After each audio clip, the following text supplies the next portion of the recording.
एक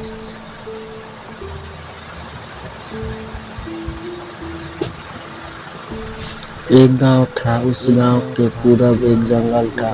उस जंगल के पास एक पहाड़ था। उसी पहाड़ के चोटी पर एक बहुत ही सुंदर महल था। गांव के लोग कहते हैं कि उस महल में परियों की रानी का निवास है।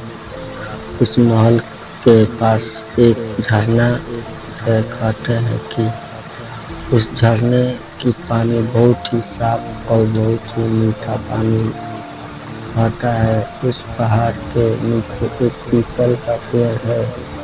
इस गांव के लोगों का कहना है कि उस पेड़ से जो भी मांगो वो पूरा हो जाता है, क्योंकि कहते हैं कि यह पेड़ पर परियों का गुलाम जिन उस पेड़ पर निवास करते हैं, जो उन सब गांव वालों का हर इच्छाओं को पूरी करते हैं। इसलिए उन गांव के लोग उस पेड़ को इच्छा पूर्ति पेड़ कहते हैं।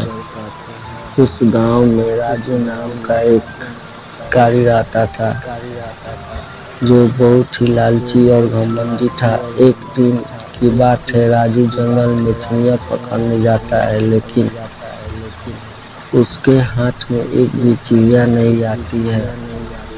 वह उदास होकर उसी इच्छा पूर्ति पेड़ के पास जाता है और कहता है, हे इच्छा पूर्ति पेड़, आज मैं बिना चिड़िया पकड़े घर जाऊंगा तो मेरे बच्चे को उपास ही सोना पड़ेगा। तभी उस पेड़ से आवाज आई, चिंता मत करो राजू, मैं तुम्हें एक जादुई पिंजरा देता हूँ। तुम सिर्फ यह पिंजरा जंगल में सिर्फ ले जाकर रख देना, फिर इस पिंजरे का कमाल देखना।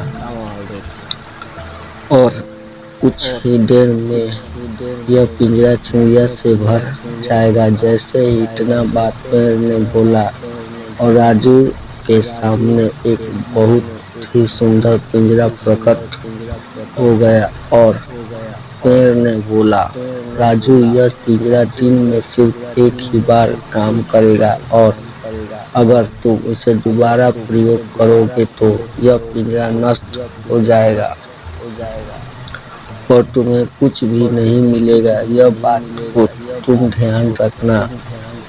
फिर राजू बोला, ठीक है, और राजू उस पिंजरे को उठाकर घर की ओर चल पड़ा। अगले दिन राजू उस पिंजरे को लेकर जंगल के तरफ चल पड़ा और जंगल में जैसे ही उस पिंजरे को एक जगह पर रखा, वैसे ही पिंजरे में बहुत सारी